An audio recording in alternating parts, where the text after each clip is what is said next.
आप एनसीईआरटी से direct study कर लो, ठीक है ना। कुछ एक दो चीजें आपको पढ़नी है इसमें से, ठीक है।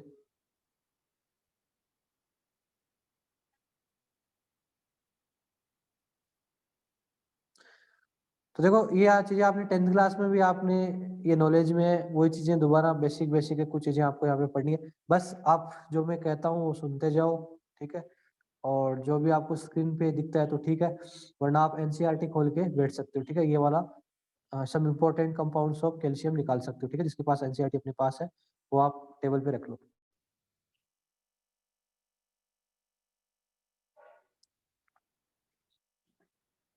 देखो सबसे पहले बात करते हैं हम कैल्शियम के इंपॉर्टेंट कंपाउंड में, कैल्शियम ऑक्साइड के बारे में, ठीक है। CaO के बारे में, ठीक है। तो कैल्शियम ऑक्साइड को हम क्विक लाइम के नाम से भी जानते हैं, ठीक है। इसको हम क्या बोलते हैं, क्विक लाइम, ठीक है। और इसका जो नेचर होता है, मेटल का ऑक्साइड है तो इसकी नेचर होती है वो बेसिक नेचर होती है, ठीक है। और क्विक लाइम को हम बनाते कैसे है ना, मतलब क्विक लाइम है उसकी प्रिपरेशन कैसे करते हैं। तो देखो क्विक लाइम बनाने के लिए हम क्या करते हैं, जो लाइमस्टोन होता है कैल्शियम कार्बोनेट, ठीक है, उसकी हम हीटिंग करवाते हैं, ठीक है। उसकी हीटिंग हम 1000 केल्विन के आसपास हीटिंग करवाते हैं, ठीक है। एक स्पेशल टाइप की फर्नेस होती है जिसको रोटरी किलन के नाम से जानते हैं, उसमें हीटिंग करवाई जाती है। तो कैल्शियम कार्बोनेट की हीटिंग से calcium oxide plus carbon dioxide gas मिलती है, ठीक है। तो क्विक लाइम को बनाने का तरीका है, लाइम स्टोन को आप हीट करो, ठीक है। तो हीट करने से आपको ये मिलेगा।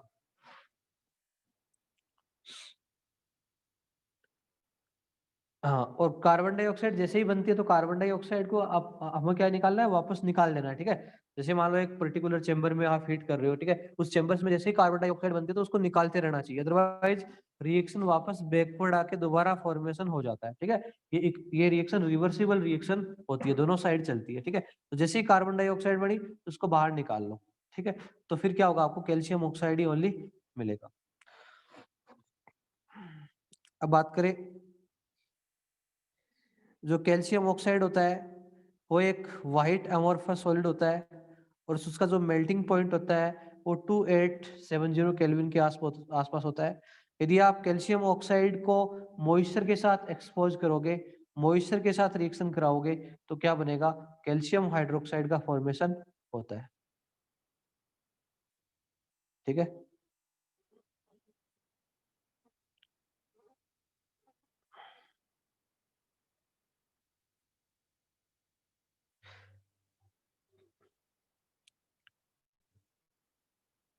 जिसका नेटवर्क प्रॉब्लम हो वो मैसेज कर देना, ठीक है। उसके बाद में दोबारा रिज्वाइन के लिए बोल दूंगा। और किसी भी स्टूडेंट ने यहाँ पे कोई बेवकूफ़ी की तो देख लेना, ठीक है। तो कैल्शियम ऑक्साइड है, उसको यदि आप मॉइस्चर के साथ एक्सपोज करोगे, ठीक है, वाटर के साथ उसकी रिएक्शन कराओगे, तो कैल्शियम हाइड्रोक्साइड का फॉर्मेशन होता है, ठीक है। जिसको हम क्या बोलते हैं, स्लैग्ड लाइम के नाम से जानते हैं, ठीक है। और यदि CO2 के साथ रिएक्शन कराओगे कैल्शियम ऑक्साइड की, तो क्या बनता है, कैल्शियम कार्बोनेट का फॉर्मेशन होता है, ठीक है। तो देखो एक यहाँ पे जो चीज है उसके बारे में बताता हूँ आपको। यदि आप कैल्शियम ऑक्साइड के अंदर वाटर डालोगे तो जो लाइम के जो लम्प्स होते हैं वो क्या हो जाते हैं, ब्रेक हो जाते हैं, उनका स्लेकिंग हो जाता है, तो उससे स्लेक्ड लाइम बनता है। लम्प्स का मतलब ये होता है जैसे चूना होता है ना, जो व्हाइट वॉशिंग के लिए यूज होता था, उसमें हम जैसे ही पानी डालते हैं तो फिर क्या होता है, वो जितने भी जो मोटी मोटी जो उसका जो क्रिस्टल से होते हैं वो टूट टूट के वो पानी में डिजोल्व हो जाते हैं, ठीक है।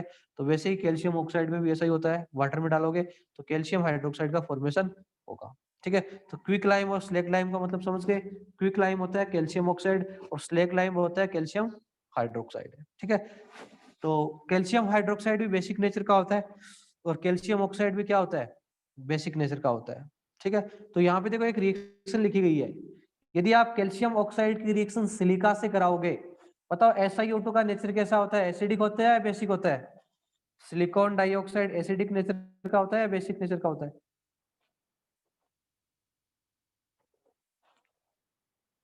पीरियोडिक टेबल में पढ़ा ना आपने, सिलिकॉन डाइऑक्साइड, सिलिकॉन डाइऑक्साइड क्या होता है, एसिडिक नेचर का होता है, ठीक है। बिल्कुल, तो SiO2 है, जो नॉन मेटेलिक करेक्टर होते हैं तो एसिडिक नेचर का होता है। तो यदि आप कैल्शियम ऑक्साइड की रिएक्शन सिलिकॉन डाइऑक्साइड से कराओगे, SiO2 से कराओगे, तो एसिड और बेस मिलके आपस में क्या बना लेंगे, एक पर्टिकुलर टाइप का सॉल्ट बना लेंगे, जिसको हम CaSiO3 बोल सकते हैं। ठीक है, CaO प्लस SiO2, CaSiO3, ठीक है, कैल्शियम सिलिकेट बन जाएगा। ठीक है, वैसे ही आप कैल्शियम ऑक्साइड की रिएक्शन P4O10 से कराओगे। P4O10 कैसा होता है, फॉस्फोरस का ऑक्साइड कैसा होता है, एसिडिक होता है या बेसिक होता है? नहीं, सॉल्ट प्लस वाटर नहीं बनेगा हरजोत सिंह, ध्यान से सुन। एक्चुअली में वैसे एसिड और बेस की रिएक्शन नहीं है यहाँ पे। यहाँ जो मेटल ऑक्साइड है वो एज एसिड है, एज ए बेस है, और जो नॉन मेटल का ऑक्साइड है वो एसिड है। तो एसिड और बेस एक पर्टिकुलर टाइप का सॉल्ट बना देते हैं। वाटर तो तब बनता है जब आपका NaOH प्लस HCl रिएक्शन करेंगे। यहाँ तो हाइड्रोजन का नामो निशान ही नहीं है, मतलब यहाँ पे तो हाइड्रोजन तो है ही नहीं ना, सीधी सीधी बात है, तो बनेगा ही नहीं वाटर। P4O10 की नेचर कैसी होती है, फॉस्फोरस का ऑक्साइड एसिडिक होता है या बेसिक होता है? दोबारा देखो, फॉस्फोरस क्या होता है, नॉन मेटल होता है, तो नॉन मेटल के जो ऑक्साइड होते हैं वो एसिडिक नेचर के होते हैं। फिर से यदि आपका जो P410 है वो कैल्शियम ऑक्साइड के साथ रिएक्शन करेगा तो कैल्शियम फॉस्फेट का फॉर्मेशन होता है, CA3PO4 का होल ट्वाइस। फॉस्फेट पे चार्ज -3 होता है, कैल्शियम पे चार्ज कितना होता है, +2 होता है। ठीक है, तो ये कुछ इसकी रिएक्शन है। उसके बाद इसका यूज कहाँ कहाँ होता है कैल्शियम ऑक्साइड का, तो एज ए ये सीमेंट के मैन्युफैक्चरिंग में प्राइमरी मटेरियल हो जाता है, यूज होता है। ठीक है, तो जो सीमेंट बनती है उसमें सबसे ज्यादा क्वांटिटी है वो कैल्शियम ऑक्साइड की पड़ती है, मतलब 50 से 60% क्वांटिटी है वो कैल्शियम ऑक्साइड ही होता है सीमेंट के अंदर। ठीक है, हाँ, P4O10 का नेचर एसिडिक होता है। ठीक है, तभी तो एसिडिक ऑक्साइड और बेसिक ऑक्साइड आपस में रिएक्शन कर रहे हैं ना। दो बेसिक ऑक्साइड कभी आपस में रिएक्शन नहीं कर सकते, एक एसिडिक और एक बेसिक आपस में रिएक्शन कर लेते हैं। ठीक है, इसलिए कैल्शियम फॉस्फेट बना है। तो कैल्शियम ऑक्साइड के यूज, एक तो सीमेंट बनाने में काफी यूज होता है। ठीक है, एक ये कॉस्टिक सोडा से सोडियम कार्बोनेट बनाने में यूज होता है ना, और शुगर इंडस्ट्री में शुगर को प्यूरिफिकेशन करने में, डाइज बनाने में यूज होता है। देखो, अब ये जो टॉपिक है ना, ये आपको थोड़ा थोड़ा ऊपर ऊपर से ध्यान रख के पढ़ना है। ठीक है, बाकी इससे एग्जामिनेशन में क्वेश्चन बहुत कम आते हैं। ठीक है, बस ये थ्योरेटिकल सी चीजें हैं, है ना, आपको ध्यान रखनी है ना। तो काफी चीजें आप जानते हो इनके बारे में। ठीक है, और थोड़ी बहुत मैं आपको इन्फॉर्मेशन दे देता हूँ, आप उसको किस तरह से पढ़ना है। उसके बाद कैल्शियम हाइड्रोक्साइड की बात करते हैं। कैल्शियम हाइड्रोक्साइड, जिसको स्लेग लाइम के नाम से हम जानते हैं। तो कैल्शियम हाइड्रोक्साइड कैसे बनेगा, जब आप क्विक लाइम में वाटर ऐड करोगे, ठीक है, तो क्या बनेगा, स्लेग लाइम बन जाएगा। और जो आपका जो स्लेग लाइम है, यदि उसका आप पाउडर फॉर्म लो, ठीक है, मतलब ड्राई कंडीशन में लो, तो ये व्हाइट अमोर्फस पाउडर होता है। कैसा होता है, व्हाइट अमोर्फस पाउडर होता है। और ये वाटर में स्प्रेंगली सोल्यूबल होता है। स्प्रेंगली का मतलब बहुत ज्यादा सोल्यूबल नहीं होता, ठीक है, थोड़ा थोड़ा बहुत सोल्यूबल होता है। स्प्रेंगली का मतलब नॉट एनफ। तो कैल्शियम ऑक्साइड है वाटर में स्प्रेंगली सोल्यूबल होता है, और इसके एक्वस सॉल्यूशन को बोलते हैं हम लाइम वाटर। कैल्शियम हाइड्रोक्साइड के एक्वस सॉल्यूशन को, मतलब कैल्शियम हाइड्रोक्साइड का जो एक्वस सॉल्यूशन होता है उसको हम लाइम वाटर के नाम से जानते हैं। और इसका जो सस्पेंशन होता है उसको हम मिल्क ऑफ लाइम जानते हैं। ठीक है, देखो ध्यान रहे, लाइम वाटर और मिल्क ऑफ लाइम में क्या डिफरेंस है। लाइम वाटर होता है एक्वस सॉल्यूशन, है ना, जिसमें अच्छी तरह से मतलब डिजोल्व होता है, कैल्शियम हाइड्रोक्साइड की क्वांटिटी कम होती है। ठीक है, सस्पेंशन ऑफ लाइम क्या होता है, जिसमें अच्छे से डिजोल्व नहीं हो। जैसे मान लो आप सैंड को वाटर में डालते हो, ठीक है, तो सैंड और वाटर पूरी तरह से डिजोल्व नहीं होती। ठीक है, उसके पार्टिकल्स नीचे रहते हैं कुछ, तो इसको हम मिल्क ऑफ लाइम के नाम से जानते हैं। दोनों में फर्क समझ में आ गया आपको, मिल्क ऑफ लाइम और लाइम वाटर पे। फिर यदि आप कैल्शियम हाइड्रोक्साइड की रिएक्शन CO2 से कराते हो तो क्या बनता है, कैल्शियम कार्बोनेट प्लस वाटर। ठीक है, मिल्कीनेस आ जाती है। ये रिएक्शन आपने 10th में पढ़ी होगी।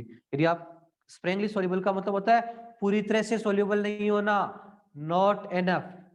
स्प्रेंगली का मतलब अच्छे से सोल्यूबल नहीं होना। ठीक है, स्प्रेंगली का मतलब होता है अच्छे से सोल्यूबल नहीं होना।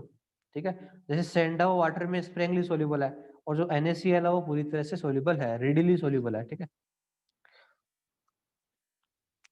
कैल्शियम हाइड्रोक्साइड में यदि आप CO2 गैस पास करते हो, स्लेग लाइम में यदि आप CO2 गैस पास करते हो, तो मिल्कीनेस आती है।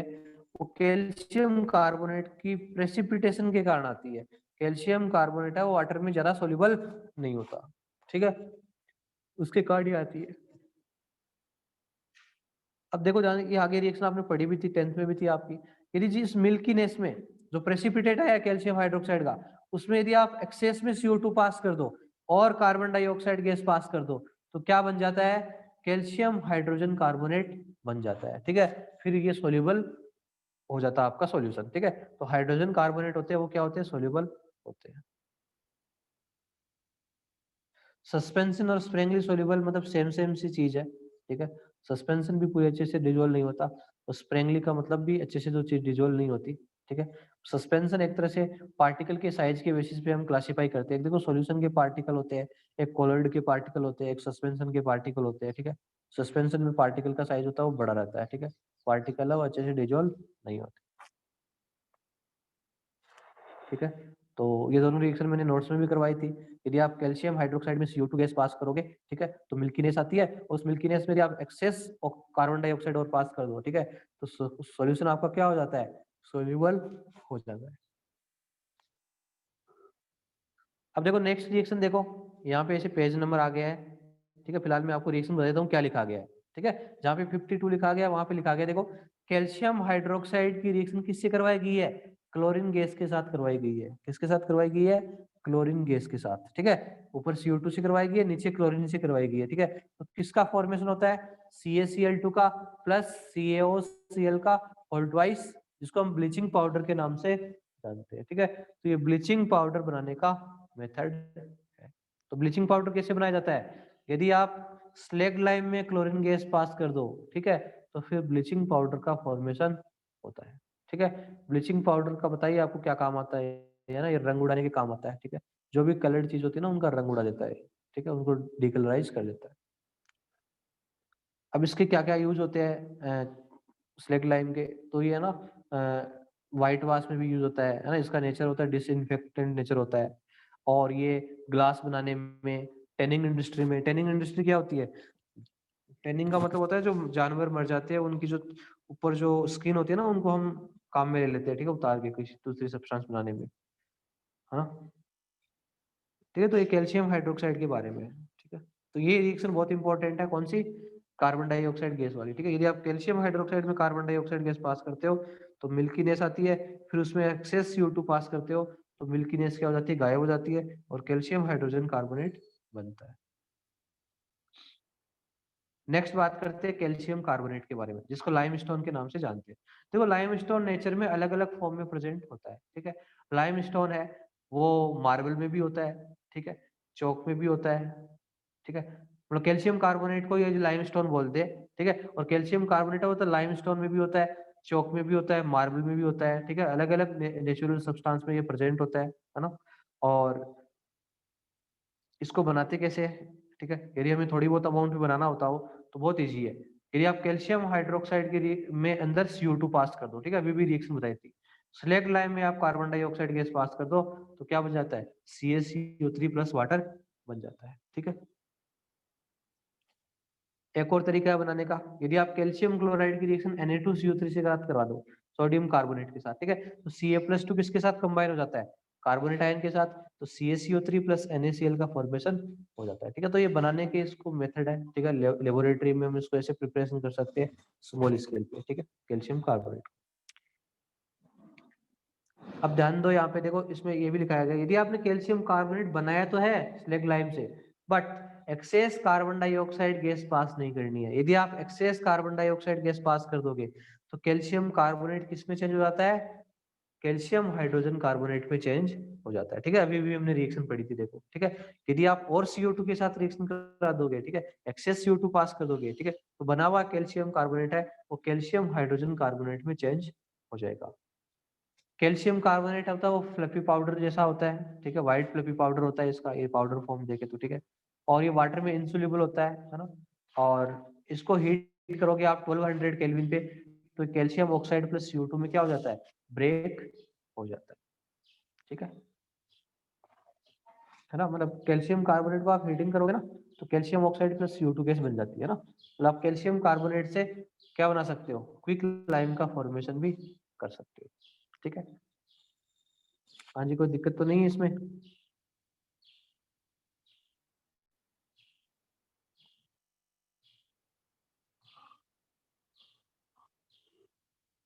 हाँ, आवाज समझ आ रहा है कैसे? समझ रहे हो ना बात मैं क्या बोल रहा हूँ?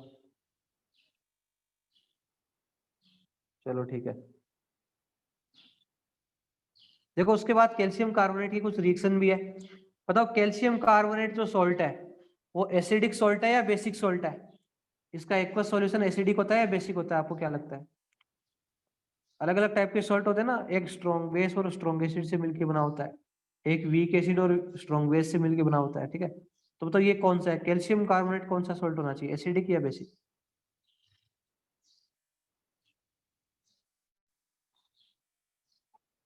बेसिक होता है, शाबाश। अरे लिखने का ऐसा है ना, ये थ्योरी है ना, इसमें कोई लिखने की कोई जरूरत नहीं है ना, मतलब इसमें वैसे समझने का कुछ होता नहीं है, मतलब तभी तो मैं लिखवा नहीं रहा, ठीक है। और थ्योरेटिकल सी चीजें हैं ना, तो ये कहानी टाइप में है और कहानी टाइप में आपको पढ़नी है, ठीक है। एक एक स्टेप को मैं बता रहा हूँ और मेरी ये बात आप ध्यान से सुनो, ठीक है, आपको समझ में आ जाएगा। कैल्शियम कार्बोनेट होता है वो बेसिक सॉल्ट होता है, क्यों? बिकॉज एक स्ट्रॉन्ग बेस और वीक एसिड से मिलकर बना है, ठीक है। यदि आप कैल्शियम कार्बोनेट को देखो तो एक स्लेग लाइम प्लस H2CO3 से मिलकर बनाया है ना, कैल्शियम हाइड्रोक्साइड प्लस H2CO3 से मिलकर बनाया है। कैल्शियम हाइड्रोक्साइड तो क्या होता है, स्ट्रॉन्ग बेस होता है, और जो H2CO3 होता है वो क्या होता है, वीक एसिड होता है, ठीक है। तो जो नेचर होती है वो इसकी बेसिक नेचर होती है, ठीक है। तो कैल्शियम कार्बोनेट होता है वो बेसिक सॉल्ट होता है, ठीक है। तो ये क्या कर सकता है, एसिड्स के साथ रिएक्शन कर सकता है ना। जैसे मान लो कैल्शियम कार्बोनेट की रिएक्शन आपने HCl के साथ करवाई, है ना, HCl एसिड है, तो क्या बनेगा? यदि मेटल कार्बोनेट और मेटल हाइड्रोजन कार्बोनेट की रिएक्शन आप HCl से कराओगे या किसी एसिड से कराओगे तो ये 10th क्लास की रिएक्शन है, सेम सेम रिएक्शन थी वहां पे, ठीक है।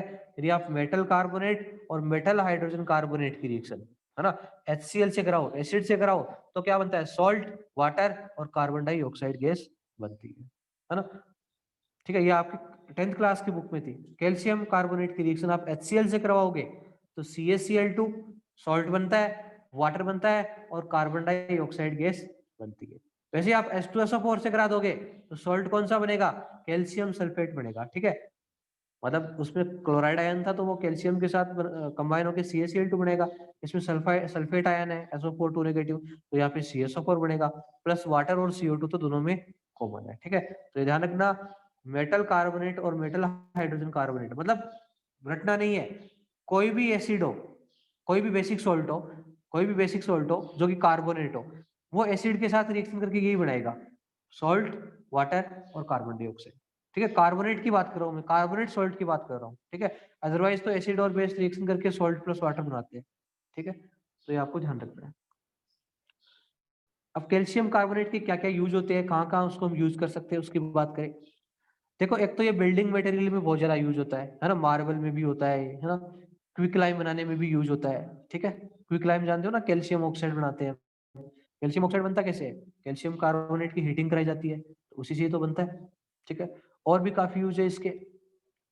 कैल्शियम कार्बोनेट और मैग्नीशियम कार्बोनेट दोनों का हम क्या किसकी तरह यूज करते हैं, एज ए फ्लक्स की तरह यूज करते हैं आयरन को निकालने में। देखो आयरन का एक्सट्रैक्शन आपने थोड़ा बहुत मेटल नॉन मेटल वाला चैप्टर पढ़ा था 10th में, वहां पे हम मेटल को क्या करते हैं, आइसोलेट करते हैं, उसका प्यूरिफिकेशन करते हैं। तो आयरन को जैसे ही हम निकालते हैं नीचे से या मतलब जो भी करते हैं उसकी मतलब प्यूरिफिकेशन वगैरह करते हैं, तो होता क्या है, कई बार है ना एसिडिक इम्प्योरिटी प्रेजेंट होती है, क्या प्रेजेंट होती है, एसिडिक इम्प्योरिटी प्रेजेंट होती है। तो किसी एसिडिक इम्प्योरिटी का आपको निकालना है, ठीक है, तो इजीली कैसे निकाल सकते हैं, यदि हम उसमें कोई बेसिक चीज मिला दे, क्या मिला दे, कोई बेसिक चीज मिला दे, ठीक है। एसिडिक इम्प्योरिटी क्या होती है, इजीली रिमूव हो जाती है ना। जैसे सपोज करो, है ना, जैसे मैंने ये रिएक्शन बताई है आपको CaO प्लस SiO2 वाली, ठीक है। ये रिएक्शन देखना, कैल्शियम ऑक्साइड प्लस SiO2 वाली। मान लो आयरन निकाल रहे हो आप, आयरन को एक्सट्रैक्शन कर रहे हो और उसमें SiO2 प्रेजेंट है, ठीक है।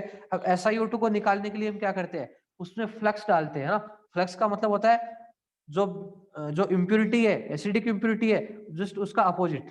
मतलब हम एसिडिक इम्प्यूरिटी है तो बेसिक फ्लक्स मिलाते हैं, क्या मिलाते हैं, बेसिक चीज मिलाते हैं, ठीक है। तो फिर एसिड और बेसिक चीज आपस में कंबाइन होकर क्या बना लेती है, एक तरह से जो CaSiO3 बन गया, ठीक है। इसको हम स्लेग के नाम से जानते हैं, क्या बोलते हैं इसको, स्लेग बोलते हैं ना। मेटलर्जी चैप्टर में पढ़ाऊंगा मैं, +2 में आता है मेटलर्जी, ठीक है। तो वहां पे बात करेंगे हम, ठीक है। कंपाउंड का आइसोलेशन वगैरह ये है ना आपके +2 में भी है, ठीक है। तो ध्यान देना, जब भी बेसिक इम्प्यूरिटी है उसको निकालने के लिए हम एसिडिक चीज मिलाते हैं, और एसिडिक इम्प्यूरिटी है उसको बाहर निकालने के लिए हम बेसिक चीज मिलाते हैं, ठीक है। उसके लिए हम कैल्शियम कार्बोनेट को यूज कर सकते हैं, बिकॉज वो एक बेसिक चीज है ना। जैसे ही उसको हीट करोगे तो वो कैल्शियम ऑक्साइड दे देगा, ठीक है। वो कैल्शियम ऑक्साइड सिलिका के साथ कंबाइन होके CaSiO3 बना लेता है, ठीक है। तो इसकी क्या क्या यूज हुए, बिल्डिंग मटेरियल में मार्बल में यूज हो गया है ना, क्विक लाइम बनाने में यूज हो गया, ठीक है। आयरन को एक्सट्रैक्शन करने में यूज हो जाएगा, आयरन को बाहर निकालने में, ठीक है। उसका प्यूरिफिकेशन करने में यूज होएगा, ठीक है। कई बार है ना, कैल्शियम कार्बोनेट है, मैग्नीशियम कार्बोनेट है, टूथपेस्ट में भी बहुत आता है। टूथपेस्ट आप जानते हो ना, टूथपेस्ट तो हम करते हैं ना, तो क्या करता है देखो, एक्चुअली में ना मैग्नीशियम कार्बोनेट थोड़ा मिलाया जाता है। उससे क्या कर, जैसे हम ब्रश रगड़ते हैं दांतों पे, ठीक है, तो जो अनवांटेड सब्सटेंस होते हैं, जो भी इम्प्योरिटीज होती है, उसके साथ मिक्स हो जाती है, ठीक है। मतलब ये इसकी टेंडेंसी होती है कि अपने माउथ में जो भी एसिडिक चीज है ना, वो कैल्शियम कार्बोनेट या मैग्नीशियम कार्बोनेट का जो पेस्ट होता है ना टूथपेस्ट में, उसके साथ कंबाइन हो जाती है, ठीक है। तो टूथपेस्ट में भी हम उसको यूज करते हैं। आप टूथपेस्ट में देखना मैग्नीशियम कार्बोनेट भी एज ए बेस मटेरियल होता है, ठीक है। मिक्सर होता है, थोड़ा बहुत कैल्शियम कार्बोनेट भी मिला देते हैं, ज्यादा नहीं काम का होता है, अदरवाइज तो ना ये मसूड़े ही आपके फूल जाएंगे, ठीक है। बिल्कुल बहुत ज्यादा बेसिक होता है, उसकी थोड़ी बहुत क्वांटिटी हम इस तरह से मिलाते हैं, है ना। उस तरह से बैलेंस करके मिलाई जाती है कोई भी चीज। उसके अलावा ना एंटाइसिड होता है ना। एंटाइसिड क्या होता है, मिल्क ऑफ मैग्नीशिया के नाम से हम जानते हैं, ठीक है। वो सब बनाने में यूज होता है, मैग्नीशियम कार्बोनेट से बनता है ना। मैग्नीशियम कार्बोनेट को आप हीट कर दो, क्या बनेगा, MgO। MgO में वाटर मिला दो, क्या बन जाएगा, MgOH का होल ट्वाइस होता है। उसी को तो एंटाइसिड बोलते हैं ना। एंटाइसिड क्या होता है, मिल्क ऑफ मैग्नीशिया, ठीक है। मैग्नीशियम हाइड्रोक्साइड को क्या बोलते हैं, मिल्क ऑफ मैग्नीशिया बोलते हैं, ठीक है। चिंगम में भी यूज होता है, ठीक है। और कॉस्मेटिक होती है जैसे क्रीम व्रीम है, तो वहां पे है ना एज ए बेस मटेरियल के लिए तरह भी यूज होता है, ठीक है। जैसे मान लो कोई क्रीम आपको व्हाइट व्हाइट दिखती है वो, ठीक है, उसमें ऐसा थोड़ी है बहुत सारी हर्बल प्रेजेंट है ना। तो जो व्हाइट व्हाइट चीज होती है ना, वो तो एक तरह से कलर वलर दिया जाता है, तो उसमें जो क्रीम में क्या होता है, जो बेस मटेरियल मिलाया जाता है, ठीक है। जैसे आप साबुन, हम साबुन यूज करते हैं, तो उसमें कौन सी इतनी सारी एंटीबैक्टीरियल चीजें होती है ना। एंटीबैक्टीरियल हर्बल चीज तो बहुत कम होती है, ठीक है। कोई ना कोई बेस मटेरियल होता है, ठीक है। तो क्रीम में भी क्या होता है, एज ए बेस मटेरियल की तरह यूज कर सकते हैं, ठीक है। तो ये मैग्नीशियम कार्बोनेट के बारे में भी साथ में दिया हुआ है, ठीक है। दोनों को आप कंबाइन कर लेना यूजेज में। नेक्स्ट बात करते हैं प्लास्टर ऑफ पेरिस के बारे में, कैल्शियम सल्फेट के बारे में। प्लास्टर ऑफ पेरिस का फॉर्मूला क्या होता है, 10th में पढ़ा था आपने, बताओ। पीओपी का क्या फॉर्मूला होता है,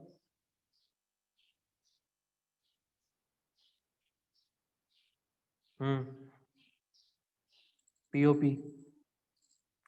कितने वाटर मॉलिक्यूल होते हैं कैल्शियम सल्फेट के साथ,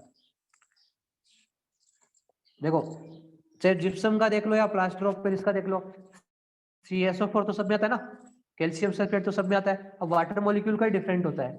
प्लास्टर ऑफ पेरिस में कितने होते हैं, हाफ होते हैं, कितने होते हैं, हाफ होते हैं, है ना। प्लास्टर ऑफ पेरिस क्या होता है, हेमी हाइड्रेट होता है कैल्शियम सल्फेट का। हेमी का मतलब आधा वाटर मॉलिक्यूल होता है ना, हेमी हाइड्रेट आधा वाटर मॉलिक्यूल होता है। जबकि जिप्सम में कितने वाटर मॉलिक्यूल होते हैं, जिप्सम में कितने होते हैं, 2 वाटर मॉलिक्यूल होते हैं, ठीक है। दोनों के फॉर्मूले में यही डिफरेंस है। जिप्सम में कितने वाटर मॉलिक्यूल होते हैं, 2 होते हैं, और प्लास्टर ऑफ पेरिस में कितना होता है, आधा होता है, ठीक है। अब हम इसकी भी बात कर लेते हैं, देखो।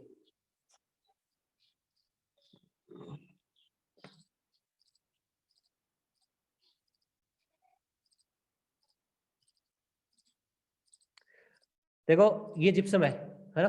CSO4.2s2 क्या होता है, जिप्सम होता है। जिप्सम को जब आप 393 केल्विन पे हीट करोगे, कितने केल्विन पे, 393 केल्विन पे, ठीक है, तो उससे कितने वाटर मॉलिक्यूल चले जाएंगे, 3/2 वाटर, 3/2 मतलब डेड वाटर मॉलिक्यूल क्या हो जाता है, उड़ जाता है वेपर बन के। कितना रहता है, हाफ H2O रहता है, ठीक है। इसको हम क्या बोलते हैं, प्लास्टर ऑफ पेरिस बोलते हैं ना। This is the gypsum. Gypsum मतलब 2H2O, है ना। और 3/2 वाटर मॉलिक्यूल उड़ जाएंगे तो हाफ रहेगा, तो उसको क्या बोलते हैं, पीओपी बोलते हैं, प्लास्टर ऑफ पेरिस बोलते हैं, ठीक है। और यदि आप 393 केल्विन से ज्यादा टेम्परेचर पे हीट कर दोगे, तो जो हाफ वाटर मॉलिक्यूल है वो भी क्या हो जाएगा, रिमूव हो जाएगा, और क्या बन जाएगा, एनहाइड्रस कैल्शियम सल्फेट बन जाएगा। क्या बन जाएगा, एनहाइड्रस कैल्शियम सल्फेट, जिसको हम dead Brunt plaster of Paris भी बोलते हैं। क्या बोलते हैं, dead Brunt plaster of Paris भी बोलते हैं, ठीक है। तो यदि आप 393 केल्विन पे ज्यादा टेम्परेचर से हीट करोगे, ठीक है, तो क्या हो जाए, सारे वाटर मॉलिक्यूल रिमूव हो जाएंगे, जिसको हम dead Brunt plaster of Paris के नाम से भी जानते हैं, ठीक है। तो जला जल जाता है एक तरह से, ठीक है।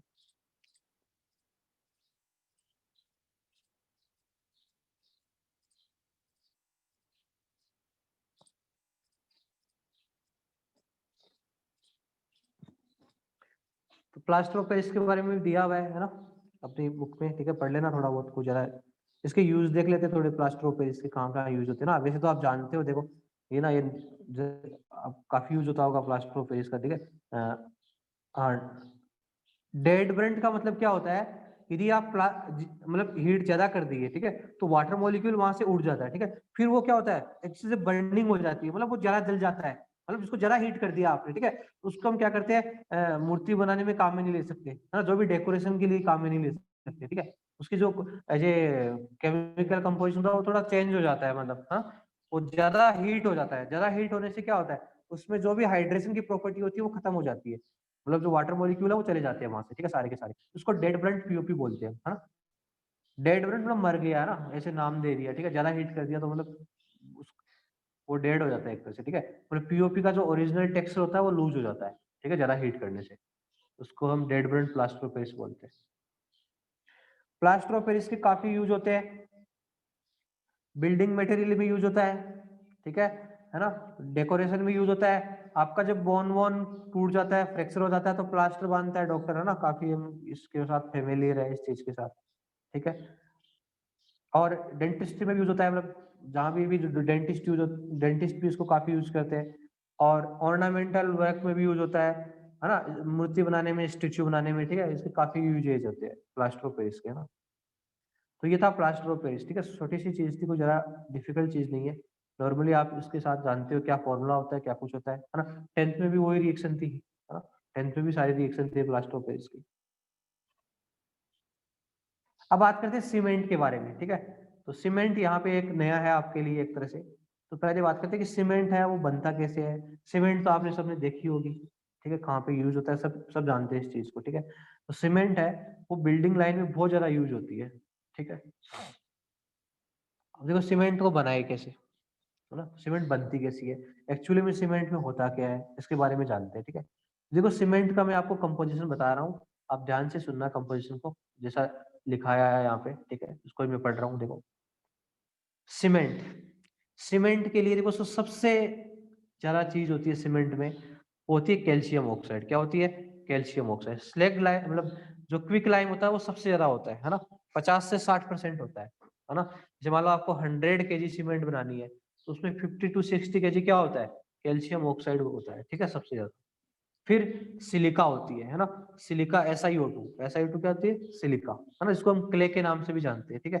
तो SiO2 होती है, वो 20 से 25% के बीच में होती है ना, ये वेरी करता है। फिर होता है Al2O3, क्या होता है, Al2O3, है ना, एल्यूमिना, जिसको क्या बोलते हैं, एल्यूमिना, ये 5 से 10% होता है। फिर MgO, मैग्नीशियम ऑक्साइड, ये 2 से 3% होता है। उसके बाद आयरन का ऑक्साइड है Fe2O3, ये 1 to 2% होता है ना। और एंड SO3 1 से 2% ये भी यूज होती है, ठीक है। तो देखो अलग अलग टाइप की सीमेंट आती है मार्केट में, है ना, आप देखिए JK सुपर होती है ना, बिरला सीमेंट होती है ना, क्या क्या बने, अल्ट्राटेक, बहुत सारी सीमेंट है ना। नॉर्मली सारी सीमेंट एक जैसी होती है, बट कईयों में अलग अलग थोड़ी बहुत क्वालिटी मेंटेन कर देते हैं ना। कुछ ग्रेड की सीमेंट आती है, कहीं नॉन ग्रेड की आती है ना, डिपेंड करता है उसमें जिप्सम की कितनी क्वांटिटी है ना, वो कितनी अच्छे से सेट होती है, ठीक है ना, मटेरियल कितना फ्रेश यूज है, उसके हिसाब से मतलब सीमेंट की अलग अलग वेरायटी है वो मार्केट में अवेलेबल होती है, ठीक है ना, एक टाइप की नहीं होती, 3 4 टाइप की होती है ना। हाँ, अंबुजा सीमेंट, क्या बात है इस बार। तो सीमेंट है, हमें कोई अंबुजा सीमेंट नहीं बनानी है यहाँ पे, ठीक है। हमें तो बस देखना है कि सीमेंट में है क्या, इसका क्या क्या कंपोजिशन है ना, उसके बारे में थोड़ा बहुत पढ़ लेते हैं। तो सीमेंट में आपको मैंने बताया सबसे ज्यादा होता है कैल्शियम ऑक्साइड, है ना, क्विक लाइम, है ना, 50 से 60%। फिर सिलिका होती है 20 से 25%। फिर एल्यूमिना होता है, ठीक है, 5 से 10%। फिर मैग्नीशियम ऑक्साइड होता है। एक बोल रहा है बांगड़ सीमेंट, हाँ बांगड़ भी होती है, बांगड़ भी होती है, ठीक है। तो ये जो कंपोजिशन है ये सीमेंट का है। एक गुड क्वालिटी सीमेंट बनाने के लिए आपको क्या करना है, रेशियो को थोड़ा मेंटेन करना होता है, ठीक है। जो सिलिका टू L2O3 का रेशियो वो 2.5 से 4 के बीच में होना चाहिए, ठीक है। और लाइमस्टोन मतलब CaO और बाकी चीजों का रेशियो है वो 2 के लगभग होना चाहिए, ठीक है। डिफरेंट सिस्टम है, देखो अलग अलग सीमेंट को आप कैसे डिस्टिंग्विश कर सकते हो इसका बात हो। देखो एक तो मार्केट में आप पैसे देके डिस्टिंग्विश कर सकते हो, जो सीमेंट महंगी ज्यादा आती है तो हो सकता है वो बढ़िया ही ज्यादा होती है, ठीक है, सब जानते हैं, है ना। ज्यादा महंगी आती है थोड़ी, उसमें हो सक मतलब बढ़िया होती है, वो ज्यादा बढ़िया होती है, ठीक है। अब यहाँ पे हम ऐसे डिस्टिंग्विश कर सकते हैं कि यदि आपको गुड क्वालिटी की सीमेंट बनानी है, ठीक है, तो उसमें जो कैल्शियम ऑक्साइड होता है CaO और जो बाकी चीजें होती है उनका रेशियो क्या होना चाहिए, 50-50 होना चाहिए। और आधा आप कैल्शियम ऑक्साइड डालो, बाकी का बाकी चीज डालो, Al2O3 SiO2 डालो, ठीक है। और भी इसमें एक कंडीशन गिवन है, SiO2 टू Al2O3 का रेशियो भी कितना होना चाहिए, 2.5 and 4 के बीच होना चाहिए, ठीक है। देखो SiO2 कितना है, 20 से 25% है ना, और Al2O3 कितना है, 5 से 10%, तो डिवाइड करो, ठीक है, तो 4 के लगभग आ ही जाएगा ये चीजें, ठीक है। 2.5 से 4 के बीच है ना। SiO2 और Al2O3 का रेशियो ले लो आप परसेंटेज से, ठीक है, जो गिवन कंपोजिशन है, तो ये रेशियो मेंटेन होना चाहिए, ठीक है। इसके अलावा सीमेंट में एक और चीज मिलाई जाती है जो बहुत बहुत इंपॉर्टेंट है इन सब के अलावा। और क्या मिलाते हैं सीमेंट में, बस इतना ही मिलाते हैं, बस कैल्शियम ऑक्साइड Al2O3 SiO2, इसके अलावा एक और चीज मिलती है,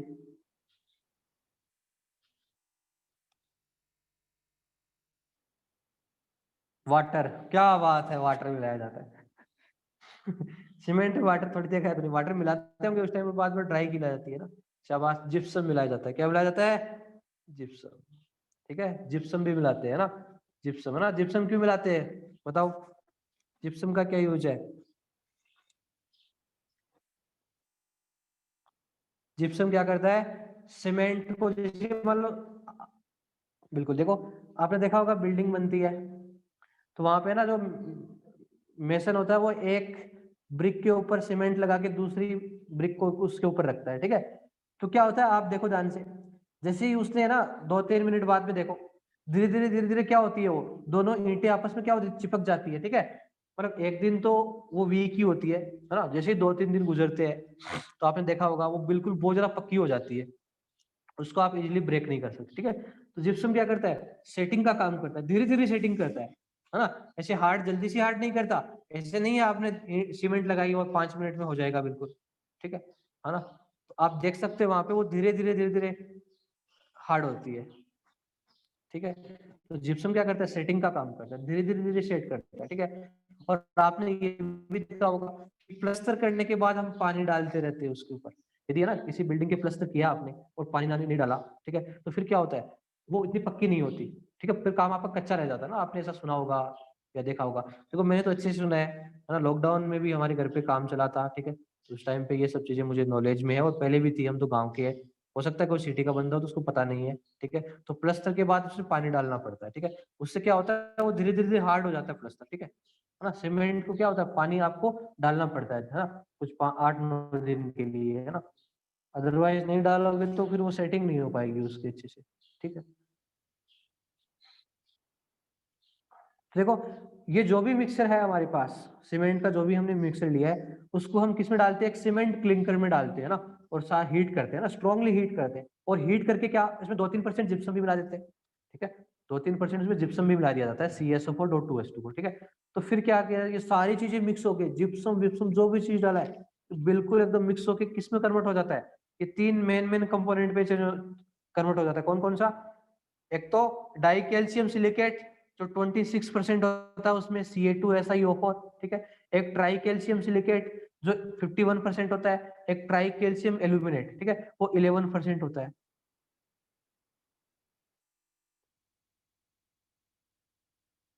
ये सारी चीजें मिक्स होके ना ये 3 मेन कंपोनेंट में कन्वर्ट हो जाती है, ठीक है। तो सीमेंट ये है ना, सीमेंट क्लिंकर में मिक्स होने के बाद क्या होता है,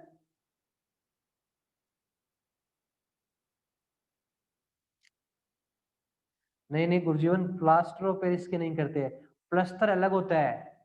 प्लस्तर का मतलब होता है जैसे मान लो आपने घर बनाया है, ठीक है, ईंटों का, फिर उसके ऊपर क्या होता है, पंजाब में तो मतलब अंदर अंदर प्लस्तर करते, बाहर तो करते ही नहीं है, है ना। मैं सीमेंट का जो रिवर सैंड होती है उसका मिक्सचर की बात कर रहा हूँ, ठीक है, उसका प्लास्टर किया जाता है, ठीक है।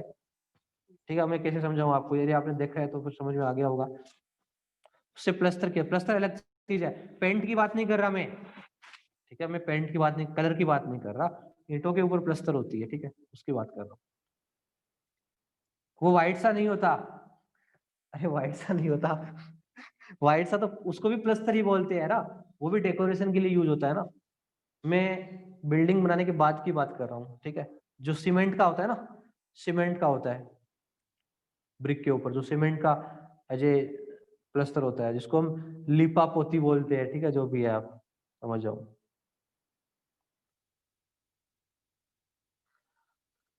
तो देखो सीमेंट है, उसमें हम जिप्सम मिलाने का क्या क्या रोल होता है।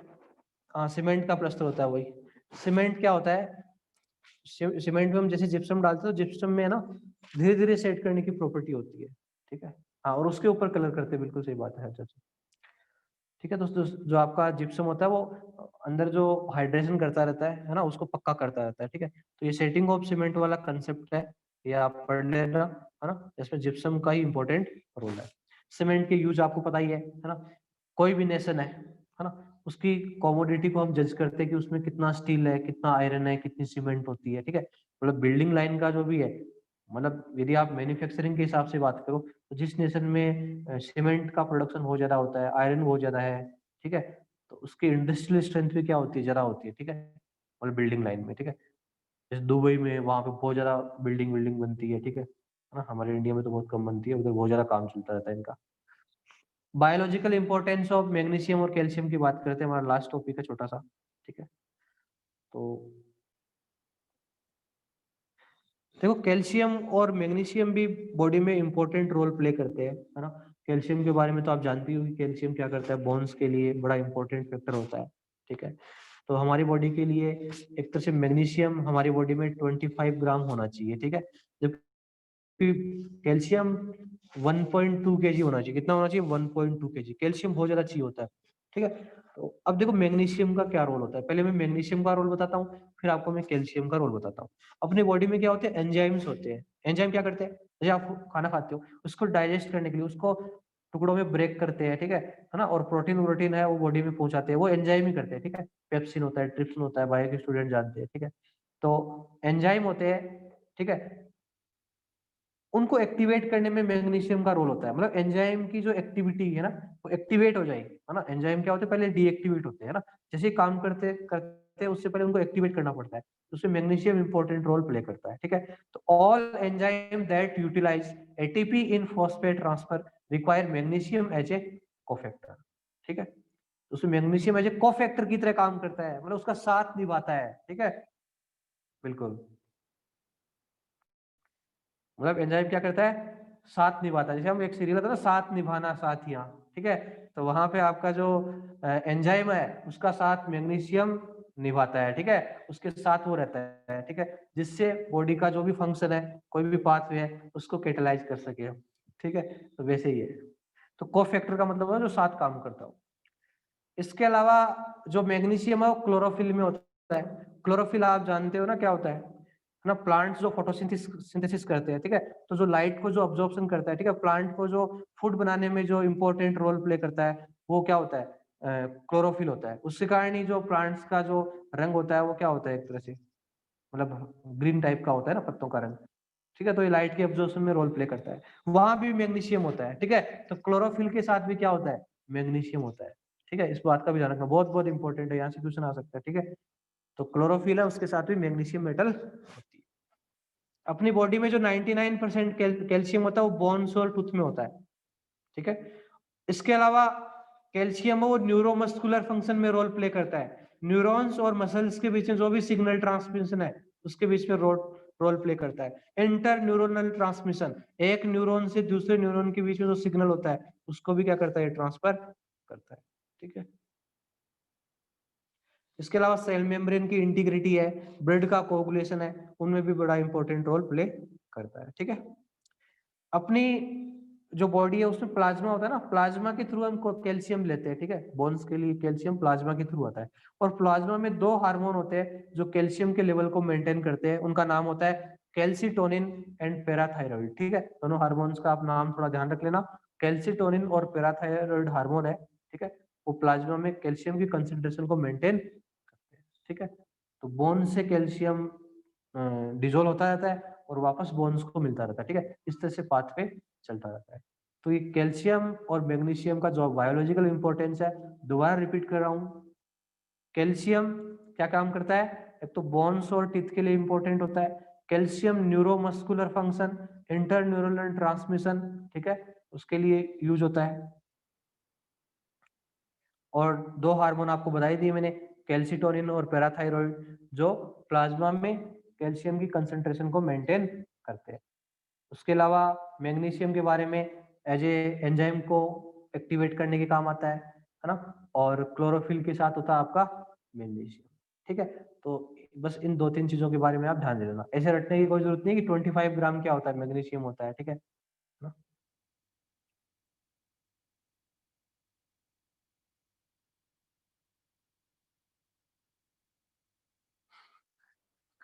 मेरे जो कहते हैं वो अलग कहते हैं, ठीक है मेरी वाली लैंग्वेज है ना, आपके अलग है, ठीक है, आपको नहीं समझ आती। बाद में बताऊंगा, ठीक है, अभी तो क्या बताऊं क्लास में, जो भी है। तो ये था अपना एस ब्लॉक एलिमेंट, ठीक है। एस ब्लॉक एलिमेंट में हमने क्या पढ़ा, इस चैप्टर में हमने दो पार्ट्स में मतलब डिवाइड करके पढ़ा है, एक एल्कली मेटल, एक अल्कलाइन अर्थ मेटल, ठीक है। तो जो टेक्निकल चीज है ना, वो मैंने आपको करवाई दी है, नहीं मेरे राजस्थान ही है, हरियाणा नहीं है, ठीक है। तो जो टेक्निकल चीज है वो मैंने आपको करवाई दी है, ठीक है, नोट्स आपको भेज दिए, और जो कुछ भी आपको एनसीईआरटी से पढ़ना है वो मैंने आपको बता दिया, ठीक है। इसके नोट्स में नहीं लिखना है ये सब चीजें, ठीक है, ये आप एनसीईआरटी से पढ़ लेना, ठीक है, जो प्लास्टर ऑफ पेरिस है ये सब जो पढ़ाया है इसको आप ना यहीं से पढ़ लेना, ठीक है। और जो बेक एक्सरसाइज के क्वेश्चन है वो आप सोल्व करते रहो, ठीक है ना, जो पीछे क्वेश्चन दिए है उनको भी एक बार आप पढ़ो, ठीक है।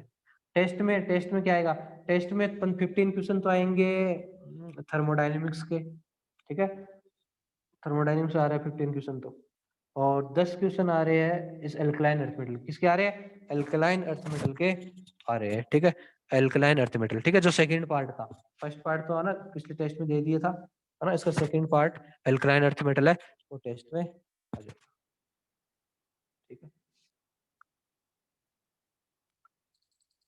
और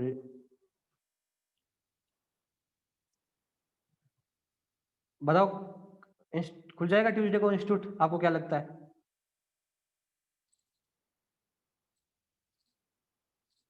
किस किस को लग रहा है कि खुल जाएगा, नहीं खुलेगा, वैशाली, अमनिंदर नहीं, अंकिता बंसल नहीं, आदित्य नहीं लगता,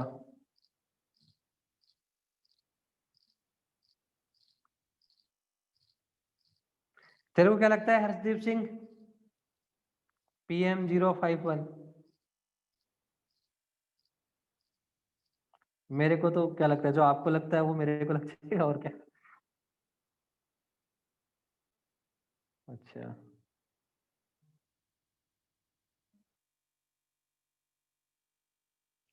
इस जन्म में तो नहीं खुलेगा, तेरे को कौन सा दूसरा जन्म लेके लेना पड़ेगा, है हरजोत सिंह।